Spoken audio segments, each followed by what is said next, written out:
నమస్కారం. ప్రత్యేక సంభాషణ కార్యక్రమానికి అందరికీ స్వాగతం.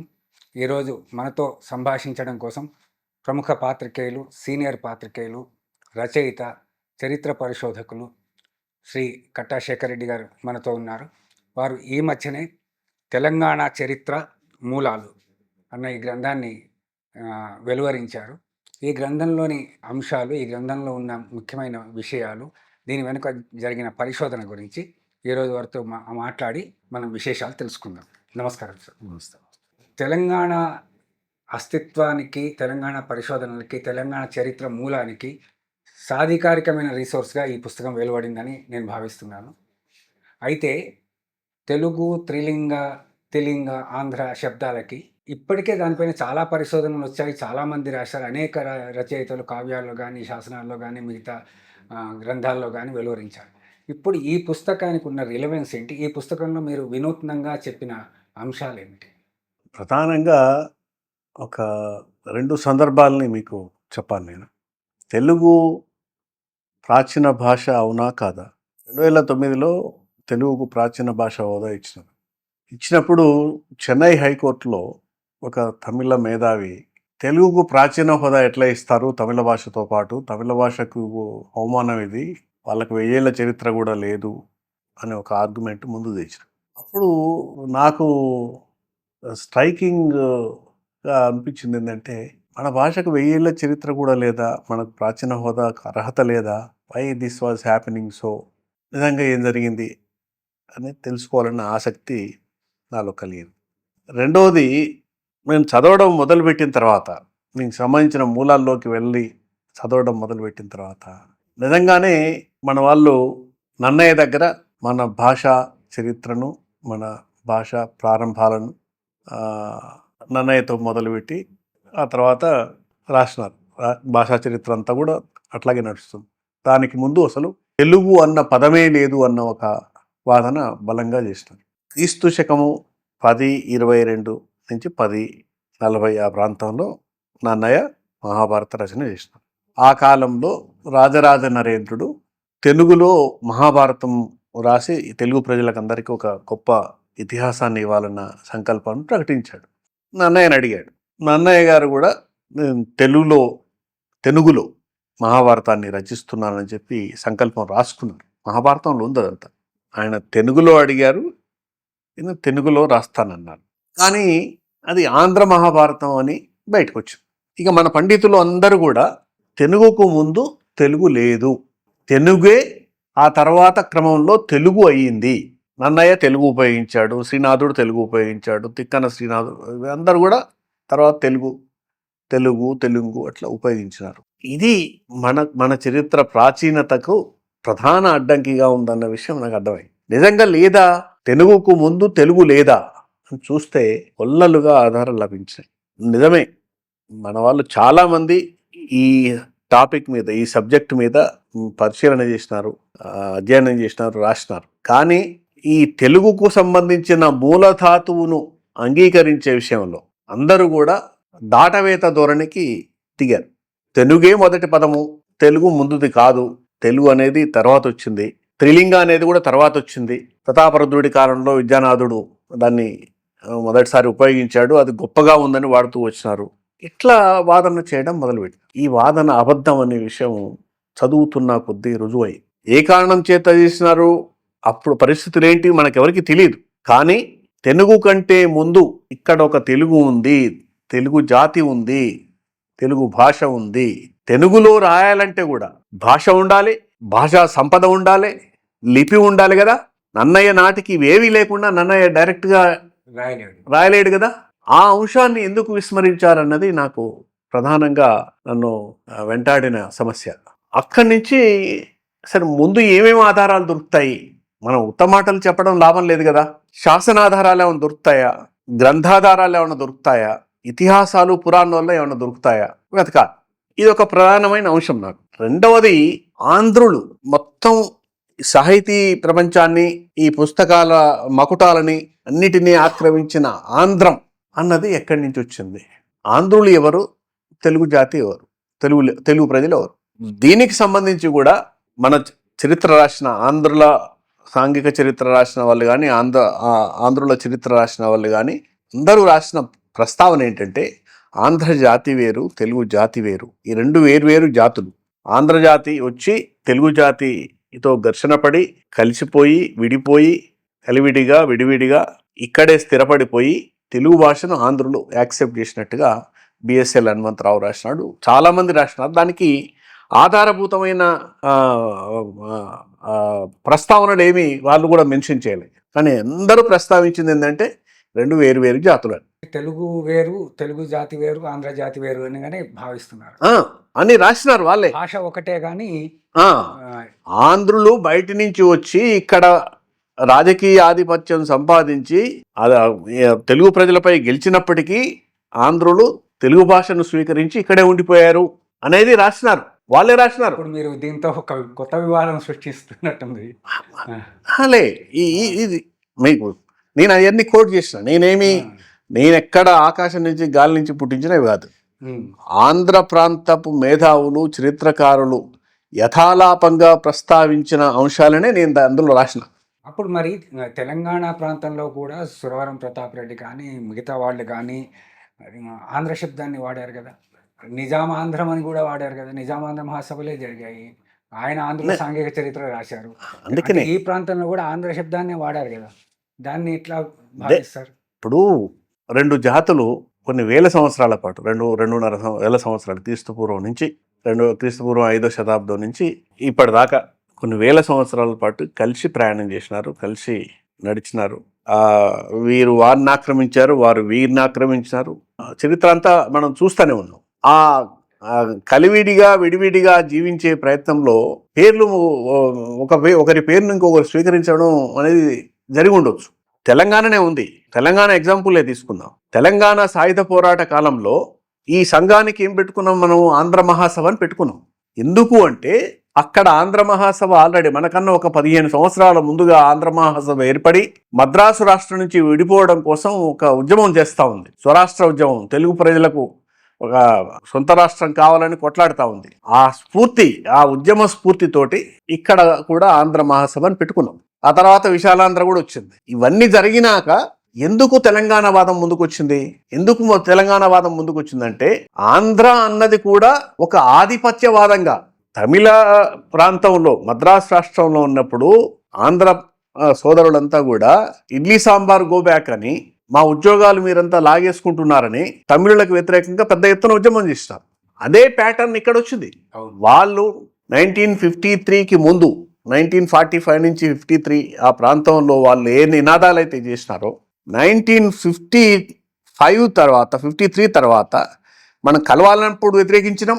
కలిసిన తర్వాత కూడా ఈ నినాదాలు ఇక్కడ వచ్చినాయి. ఆంధ్ర మాకొద్దు అని, ఆంధ్రతో మేము కలవము అని, కలిసిన తర్వాత మాకు అన్యాయం జరుగుతుందని, నష్టపోతున్నామని, మా ఉద్యోగాలు పోతున్నాయని, మా నిధులు పోతున్నాయని. ఎప్పుడైతే ఒక ప్రాంతం ఆధిపత్యంగా మారుతుందో అది స్ఫూర్తిగా ఉన్నంతకాలం స్వీకరించినాం. కానీ అది ఆధిపత్యంగా మారి మా అస్తిత్వాన్ని కాటగలుపుతున్నప్పుడు దానికి వ్యతిరేకంగా నిలబడి మా అస్తిత్వాన్ని మేము గుర్తు చేసుకున్నాం.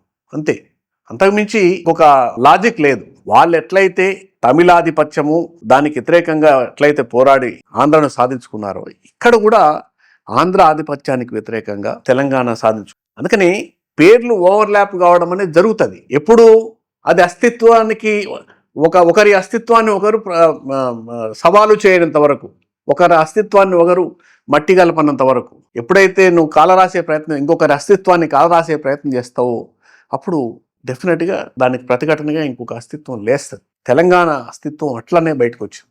అట్లే చరిత్ర అంతటా కూడా ఆంధ్రనగరిని అని ఉండొచ్చు. వేంగికి ఆంధ్రనగరిని పేరుంది, ఓరుగల్లుకు ఆంధ్రనగరిని పేరుంది, అమరావతికి కూడా ఆంధ్రనగరిని ఉండొచ్చు. అనేది ఏంటంటే ఒకనొక కాలంలో అంతా కలిసి పాలించిన కాలంలో కాకతీయులు మొత్తం ఆ ప్రాంతాన్ని అంతా పరిపాలించినారు కదా, ఆంధ్రనగరి అని తీసుకుని ఉండొచ్చు, రచయితలు రాసి ఉండొచ్చు. కొన్ని తర్వాత ఇంకొకటి ఉంది, దీంట్లో చొప్పితాలు ప్రక్షిప్తాలు కూడా ప్రవేశించే అవకాశం ఉంది. అది రెండు వైపులా. నేను ఆంధ్ర అనేది ఒకటే ఇట్లా చొరబడిందని నేను అన్నాను. తెలుగు తెలంగాణ త్రిలింగ అనేది కూడా చొరబడి ఉండొచ్చు. ఇవన్నీ జరిగే అవకాశం ఉంది. అందుకని అవి ఉన్నంత మాత్రాన దీని యొక్క ఆ, ఆ, సహజమైన పేరు, సహజమైన రూపము ఎందుకు కోల్పోవాలి? ఇక్కడ ఒక జాతి ఉందా లేదా, ఒక దేశం ఉందా లేదా, ఒక భాష ఉందా లేదా, ఎప్పటి నుంచి ఉంది? దాన్ని మనం ఒక సుస్థిరంగా ఒక సిద్ధాంతీకరించి దీనికి మూలాల్ని స్థిరీకరించాల్సిన అవసరం ఉందా లేదా?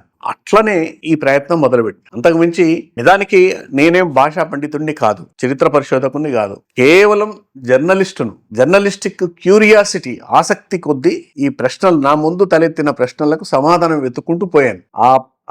ఆ ప్రయత్నంలో నాకు దొరికిన సమాచారం అంతా ఒక గుదిగుచ్చి ఒక చోట ఒక గ్రంథంగా తీసుకొచ్చే ప్రయత్నం చేసిన. కానీ మీరు ఇప్పుడు చెప్తున్నారు తెలుగు చాలా ప్రాచీనమైంది అని అన్నప్పుడు, ఆంధ్ర శబ్దం దగ్గరికి వచ్చేసరికి ఎక్కడో ఐతరేయ బ్రాహ్మణంలో చాలా మొట్టమొదలు కనిపించింది, ఆ తర్వాత ఇతిహాసాల్లో కనిపించింది, పురాణాల్లో కనిపించింది, అలా చెప్పుకుంటూ వస్తుంది. తెలుగుకి మనం చూపిస్తున్న పరిచయం 10వ శతాబ్దము 9వ శతాబ్దమే చూపిస్తున్నాం. మరి అది ప్రాచీనమైనదని మనం ఎలా చెప్తాము?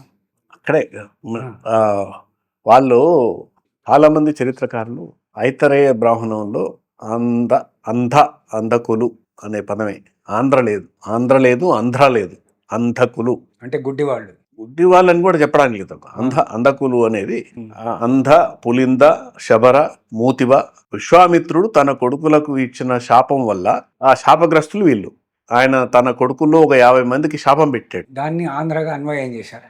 శునశ్శేపుడు అనే ఒక శూద్రుణ్ణి సోదరుడిగా అంగీకరించమని విశ్వామిత్రుడు ఆదేశిస్తే సగం మంది కొడుకులు అంగీకరించారు, సగం మంది కొడుకులు నిరాకరించాడు. వాడేంది శూద్రుడిని మేము అంగీకరించేది ఒప్పుకోలేదు. ఒప్పుకుంటే మీరంతా ఆర్యావర్తం నుంచి వెళ్ళిపోండి అని చెప్పేసి వాళ్ళందరినీ శపించి వెళ్ళగొట్టాడు.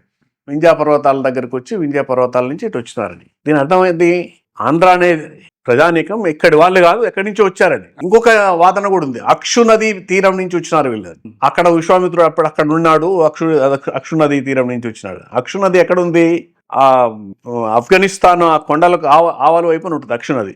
అక్సస్ రివర్ ఉంది, అక్కడి నుంచి వచ్చినారు. ఇంకొక ఏది అజ్మీర్ సమీపంలో ఉండి పుష్కర తీర్థం దగ్గర నుంచి వచ్చినారు. ఇవన్నీ ఇప్పుడు మాది ప్రాచీనమైన జాతి అని చెప్పుకోవడానికి ఇవన్నీ అంగీకరిస్తున్నప్పుడు బయట నుంచి వచ్చినవన్నీ అంగీకరించడానికి ఏంటి తప్పు? ప్రాచీనత అనేది గొప్ప, ఓకే ఒప్పుకుందాం. అది రెండో అంశం ఏంటంటే తెలుగు దాంట్లో లేదు కాబట్టి ఆంధ్రులు అంత ప్రాచీనులు కాదని చెప్తున్నారు. కానీ మహాభారతంలో తర్వాత అంతకుముందు వేదాల్లో ఉపనిషత్తులో అస్మక జనపదం ఉంది. మహాభారతంలో తలవానులు ఉన్నారు.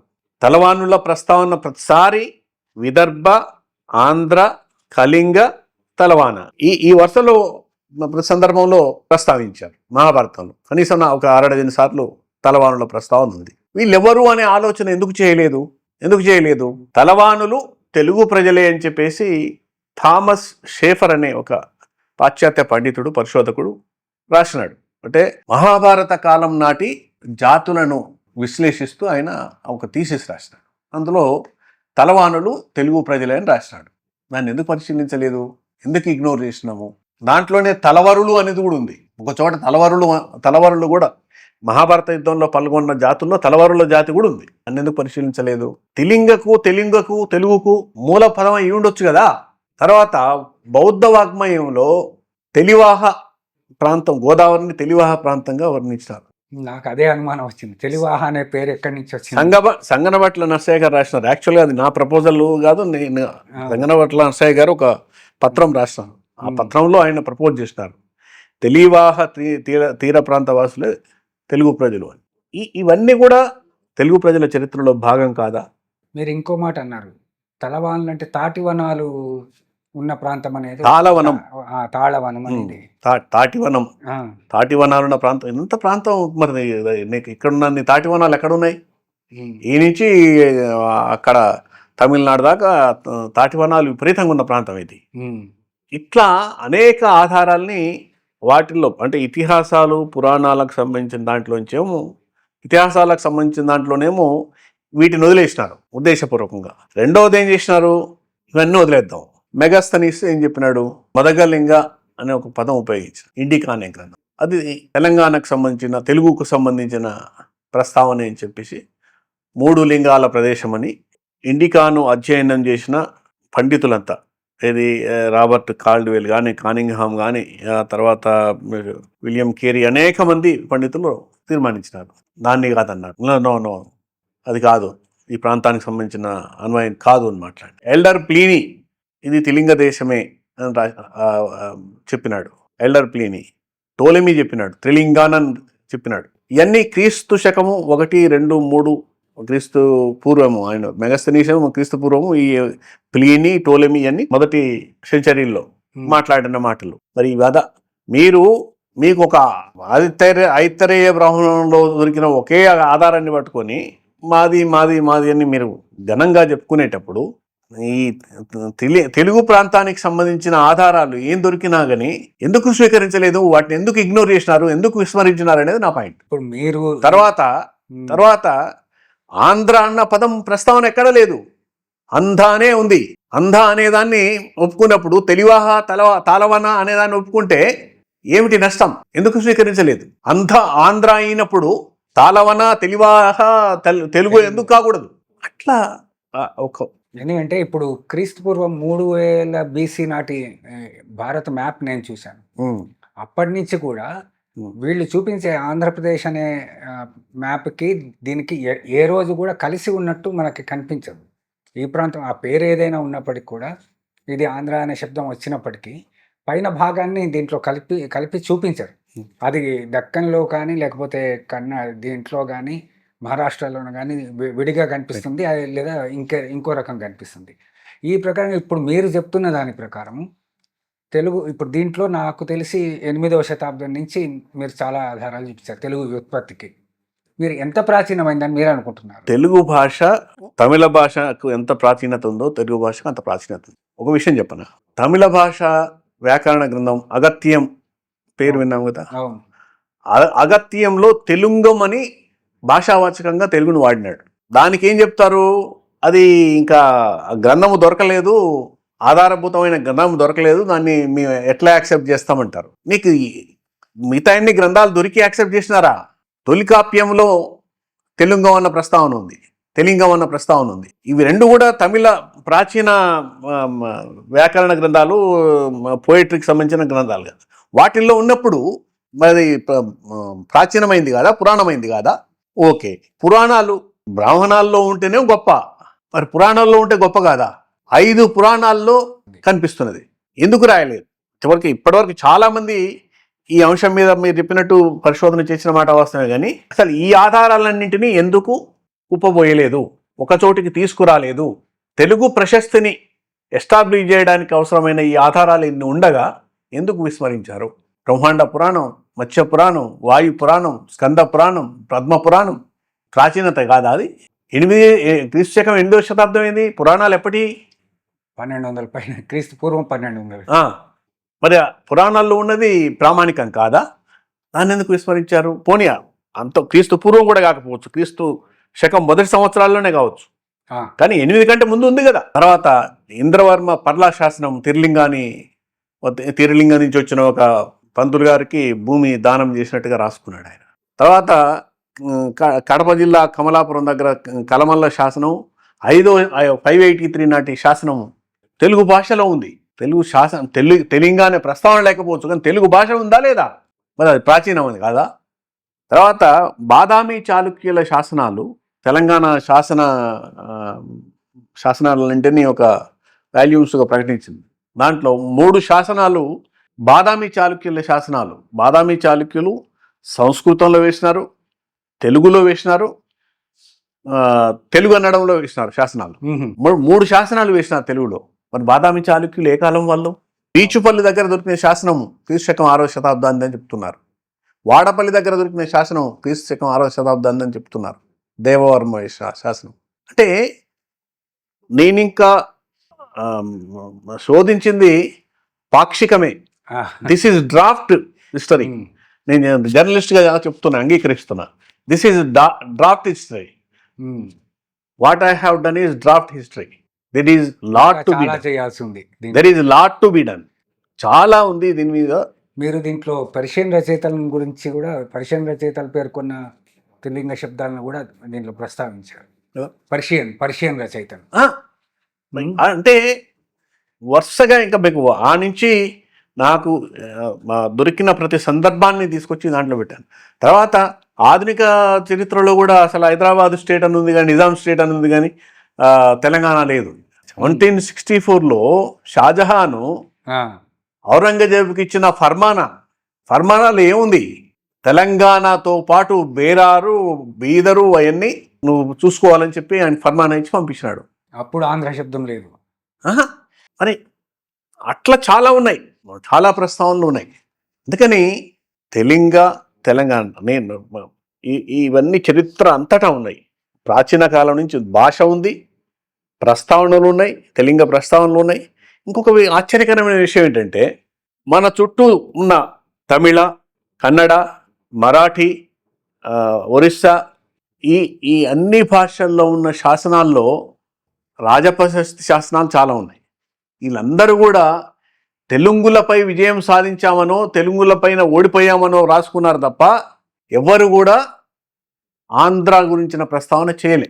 దేవగిరి యాదవరాజులు హేమాద్రి వ్రతఖండంలో త్రిలింగ దేశం అని ప్రస్తావించినాడు. త్రిలింగ దేశం మీద విజయం సాధించామని రాసుకున్నాడు. సోమేశ్వర చక్రవర్తి త్రిభువనం వల్ల సోమేశ్వర చక్రవర్తి తెలుగుదేశాన్ని పరిపాలిస్తున్నామని రాసుకున్నాడు. పాండ్యులు మొదటి మారవర్మను, రెండవ మారవర్మను ఎక్కడ తిరునల్లివేలి దగ్గర వేసిన శాసనాలు, ఆలయాల్లో వేసిన శాసనాల్లో తెలుగు రాజులు నాకు కానుకలు పట్టుకొచ్చినారని రాసుకున్నాడు. ఇంత చరిత్ర ఉంది. తెలంగాణ ప్రాంత చరిత్రకారులు ఇంతకాలం దీని మీద ఎందుకు కృషి చేయలేదని మీరు భావిస్తున్నారు? ఇప్పటి వరకు పోనీ రాష్ట్రం వచ్చి 12 ఏళ్ళు అయింది. 12 ఏళ్ల తర్వాత ఈ లోపు కూడా ఏమీ చేయలేదు. అంతకుముందు చేసిన దాఖలాలు ఏం కనిపించవు. ఆయన ఆంధ్రుల సాంఘిక చరిత్ర మనకి మామూలుగా కనిపిస్తుంది తప్ప తెలంగాణ అస్తిత్వం మీద కృషి చేసినది ఏముంది? 2-3 విషయాలు. ఒకటేమో తెలంగాణ ప్రభుత్వానికి చరిత్ర గురించిన సోయి అంత మాత్రం లేదు. దానివల్ల ఏమైందంటే ఏదో కొద్దిమంది అక్కడక్కడ కొంతమంది ప్రయత్నం చేసినారు, ఏదో వర్తమాన తెలంగాణ చరిత్రను పాఠ్యాంశాల్లోకి తీసుకురావడానికి మన ఏపీఎస్సి వాళ్ళు, కొంత యూనివర్సిటీల వాళ్ళు కొంత ప్రయత్నం చేసినారు. కానీ ఒక కన్సర్టెడ్ ఎఫర్ట్ బిగ్ స్కేల్లో జరగాల్సి ఉండే, చాలా పెద్ద ఎత్తున జరగాల్సింది. దానికోసం ఒక ఈ పాఠ్యాంశాలు తయారు చేసే ఒక అధ్యాపక బృందాన్ని ఏర్పాటు చేయాల్సి, పరిశోధన బృందాన్ని ఏర్పాటు, ఇవేమీ జరగల. సెంటర్ ఫర్ తెలంగాణ స్టడీస్ అని ఒకటి ఉంది, MCHRDలో ఉంటుంది. అది వాళ్ళు పాత శాసనాలన్నీ కంపైల్ చేసి వాల్యూమ్స్ వేయడం తప్ప అసలు దీని మూలాలు ఏంటి అంతా ఎందుకు చేయాలంటే తెలుగుకు సంబంధించి అసలు మూలధాతువే లేదన్నాడు సిపి బ్రౌన్. తెలుగు అనే పదానికి మూలధాతువు ఏమి లేదు. అది అంతా అంతా తమిళోళ్ళు, ముస్లిమ్స్ వాళ్ళు తీసుకొచ్చిన ప్రస్తావన తప్ప దానికి సంబంధించిన మూలధాతువు లేదన్నాడు. ఎంత అవమానకరం అది. ఇంత పెద్ద భాష, ఇంత పెద్ద ప్రాంతము, ఇది దేశము, దీనికి మూలధాతువు లేదు, అసలు దాని మూలాలు లేవు అని అంటే అవమానకరం కదా.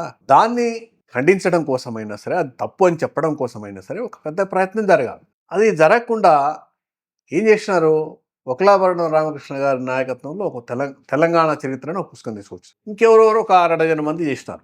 అందరూ కూడా ఏం చేసినారు, పాతదే తెలంగ, ఆంధ్ర ఈ పర్యాయ పదాలు అని ఒక 4 పేరాలు రాసి మిగతా పాత చరిత్ర అంతా తిరగమోత వేసినారు. ఏమి దానికి ముందుకు పోయి మూలాల్లో వెతకడం కానీ, ఎక్కడెక్కడి నుంచి ఎంతకాలం నుంచి ఈ పదం ప్రవహిస్తూ వచ్చింది అని చెప్పడం కానీ ఏమి చేయకుండా ఊరికే ఉపరితల విన్యాసం చేసి తెలంగాణ చరిత్రని ఇంత పుస్తకాలు వేసినారు. ఆ మూలాల శోధన అనేది ఎవరు చేయాలి. అంతో ఇంతో దీని మీద జరిగింది ఏంటంటే సుంకిరెడ్డి నారాయణ రెడ్డి గారు ఒక పుస్తకం తెచ్చినారు, కొంత సీరియస్ ప్రయత్నం చేసినారు. కానీ ఆయన కూడా అప్పటికి దొరికిన ఆధారాలన్నింటినీ పోగేసినారు. ఎస్వి రామారావు గారు, ప్రొఫెసర్ ఆచార్య ఎస్వి రామారావు గారు, ఆయన కూడా చాలా, వీళ్ళిద్దరే కొంచెం మంచిగా ఆధారాలన్నింటి ఒకచోట పెట్టే ప్రయత్నం చేస్తారు.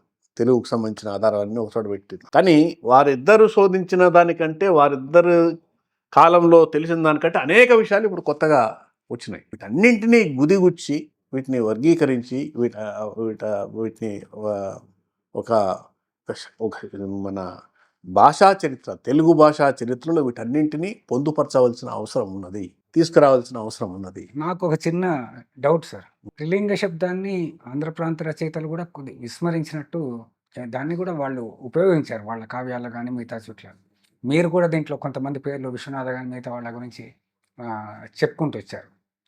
కె శ్రీనివాస్ గారు తన ముందు మాటలో ఇది కేవలం విస్మరణ తప్ప ఉద్దేశపూర్వకంగా చేసింది కాదు అనే ఒక మాట అన్నారు. దీని మీద మీ అభిప్రాయం ఏంటి? ఇప్పుడు ఏ కాలంలో ఏ దృష్టితో ఇప్పుడు మనం గతానికి సంబంధించిన వెళ్ళి వాళ్ళు కోపంతో చేశారా, అక్కస్తో చేశారా, ద్వేషంతో చేశారా అనే దానికి నిర్ణయించడానికి మనకేమి ఇమ్మీడియట్గా ఏం ఆధారాలు ఉండవు కదా. అందుకని దాన్ని మర్యాదపూర్వకంగా ఒక విస్మరణను, నిర్లక్ష్యమను చెప్పడమే కరెక్టు. అంతకు మించి ఇక వాళ్ళు ద్వేషంతో చేశారని లేకపోతే వివక్షతో చేశారని అట్లాంటి అవి ఉపయోగించకూడదనే రచయితగా అటువంటి దాంట్లోకి వెళ్ళకూడదనే ఉద్దేశంతో. ఎందుకంటే నేను ఇంకొక స్పష్టంగా చెప్పదలుచుంది ఏంటంటే ఆంధ్ర తెలుగు రెండు సత్యం, ప్రాంతాలు సత్యము, జాతులు సత్యము, ప్రజలు సత్యము, భాష మాత్రం తెలుగే సత్యం, భాష మాత్రం తెలుగే సత్యం. తెలుగు భాషా చరిత్ర రాయాలి తప్ప ఆంధ్ర భాషా చరిత్ర రాయొద్దనేది నా అభిప్రాయం. ఆంధ్ర ప్రాంత చరిత్ర అని రాయాలి. జాతి చరిత్ర, ఆంధ్రజాతి చరిత్ర రాయండి.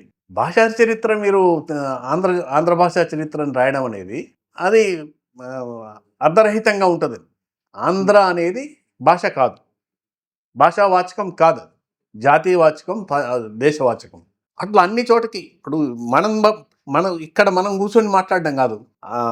జపనీస్ ప్రొఫెసర్ ఒక ఆయన ఒక పత్రం సమర్పించాడు. ఈ సెంచరీలో జరిగిన ఒక విపరీత పరిణామం ఏంటంటే ప్రతి సందర్భానికి ఆంధ్రాన్ని తగిలించడము అని రాసినాడు ఆయన. అంటే బయట వాళ్ళు చూస్తేనే అటువంటి అబ్జర్వేషన్ చేయగలిగినాడంటే మరి మనకెందుకు ఉండదు? అందుకనే దాన్ని విస్మరణగానే స్వీకరిద్దాం, విస్మరణ నిర్లక్ష్యంగానే స్వీకరిద్దాం. చివరగా ఒక ప్రశ్న దీంతో ముగిద్దాము. ఇప్పుడు విస్మరణ అన్నారు కాబట్టి విస్మరణకు గురైన తెలంగాణ మూలాల అన్వేషణకి, ఆంధ్ర కాదు విస్మరణ మూలైన తెలంగాణ మూలాల అన్వేషణకి ఈ గ్రంథం ఎంతవరకు ఆధారం అవుతుంది, మీరు ఏమని భావిస్తుంది? డెఫినెట్గా ఇది చాలా మందికి మరింత ప్రేరణగా పూర్తిగా ఉంటుందని ఆశిస్తా ఉన్నా. ఎందుకంటే ఒక మనిషి వెతుకులాటంటే ఇంత దొరికింది, 10 మంది ప్రయత్నం చేస్తే ఇంకా చాలా దొరికే అవకాశం ఉంది. ఎందుకంటే ఈ తెలుగు మన నేల, ముఖ్యంగా తెలంగాణ, దక్కను 600 సంవత్సరాల పాటు సుల్తాన్లు తర్వాత మొఘలాయిల పదఘటనల కింద నలిగిపోయిన ప్రాంతం. ఏ ప్రాంతానికి ఇంత దుస్థితి లేదు. కర్ణాటకలో కూడా ఉంది, కానీ ఇంత విధ్వంసం లేదు. తమిళనాడులో అసలు విధ్వంసమే లేదు, తక్కువ, చాలా తక్కువ. వాళ్ళు వాళ్ళ సాహిత్యాన్ని, వాళ్ళ సంపదను, మూల సంపదనంతా కాపాడుకోవడానికి అవకాశం ఉండింది. మన దగ్గర 1000 ఏళ్ల పోరాటం ఇది. మన దగ్గర 600 సంవత్సరాల పాటు ఇక్కడి నుంచి మోసుకపోవడమే తప్ప మనం కాపాడుకునే సందర్భం రాలే. ప్రతాపరుద్రుడి మనం రాసింది కాదు, ఫెరెస్తా రాసిందే.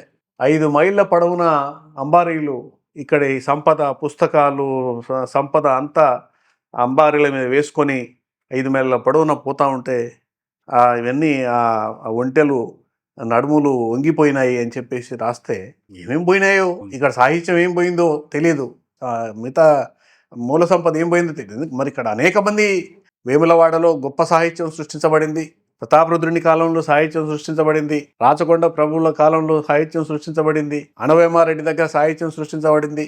ఏమైనాయి అన్ని గ్రంథాలయాన్ని ఏమైనాయి? కాళిదాసు మేఘ సందేశంలో అక్కడ ఫలానా రసాయన శాస్త్రవేత్త ఉంటాడు మేఘమాను, అక్కడికి వెళ్ళవద్దు అంటాడు. ఆ దిన్నాగుడి గురించి చెప్తూ, పెద్దపల్లి దగ్గర దిన్నాగుడి ఊరు, అక్కడికి వెళ్ళకు, వాడు నిన్ను కరిగేస్తాడు అని చెప్తాడు. ఏలేశ్వరంలో పరసవేది విద్యను సాధన చేసినారు ఏలేశ్వరంలో అని కదా. ఏలేశ్వర ఉపాచార్యుడో ఆయన పేరు చెప్తారు. అట్లాంటి చరిత్ర, మరి ఆ ఏలేశ్వరం చరిత్రను ఎక్కడ ఎవడు రికార్డు చేయలే. గొప్ప చరిత్ర కదా. నాగార్జున కొండది రాసుకున్నారు కానీ ఏలేశ్వరాన్ని వదిలేసినాం. ఫణిగిరి, ఇక్కడ ఈ గడ్డ మీద ఎన్ని ఉన్నాయి, ఇక్కడ డాక్యుమెంటేషన్ జరగలేదు. అమరావతి కంటే విశిష్టమైన కేంద్రం ఫణిగిరి, వాళ్ళ బౌద్ధ వాంగ్మయంలో చెప్తున్నది. కానీ దాన్ని ఇంతవరకు రెనోవేట్ చేయలే, ఆడ ఉన్న ఏమి కాపాడే ప్రయత్నం చేయలే. అన్ని ఆ శిథిలాలన్నీ అట్లా పడేసి ఉన్నాయి. చాలా దయనీయమైన పరిస్థితి. మనకు ఆ స్పృహ లేదు. నేను చెప్తున్నా కదా, ఇదే ఏ అమెరికాలోనో, ఏ బ్రిటన్‌లోనో, లేకపోతే ఏ పాశ్చాత్య దేశాల దగ్గరో ఈ శిల్ప సంపద ఇవన్నీ ఉంటే అసలు హైదరాబాద్‌లో ఓ బంగారం. బ్రహ్మాండమైన మ్యూజియం కట్టేవారు. అవును. ఇక ఆడ వాషింగ్టన్‌లో ఏం చూపిస్తాడు వాషింగ్టన్ పోతే? Natural history museum, human history museum, అన్నీ ఇయే మ్యూజియంస్. అవి చూపించడమే. ఆడ ఏముంది నీకు? ఇప్పుడు అవన్నీ ఆ మ్యూజియాలన్నీ నీ దగ్గర దొరకవా? నువ్వు చేయలేవా? బ్రహ్మాండంగా ఉంటుంది. మన ఆర్కియాలజీ డిపార్ట్మెంట్ కూర్చున్నా ఇప్పుడు జిల్లాకో మ్యూజియం పెట్టవచ్చు. ఇంత అద్భుతమైన అది ఉన్నప్పటికీ కూడా మన వాళ్ళకు శ్రద్ధ లేదు, అసలు ఆ సోయి లేదు. రేపు ఒక పెరోకియల్ థింకింగ్లో పడి కొట్టుకుపోవడం తప్ప. ధన్యవాదాలు సార్. ఈ తెలంగాణ చరిత్ర పునర్నిర్మాణానికి ఈ గ్రంథం నాంది పలికిందని భావిస్తున్నాం. దీన్ని అనేక కోణాల లోపల తెలంగాణ చరిత్ర, తెలుగు వ్యుత్పత్తి మాత్రమే కాకుండా సంపూర్ణమైన తెలంగాణ ప్రాచీన చరిత్ర మళ్ళీ కొత్తగా నిర్మించాలని, వాస్తవ ప్రాతిపదికన, ఆధారాల ప్రాతిపదికన జరగాలని కోరుకుంటూ సెలవు తీసుకుంటాం.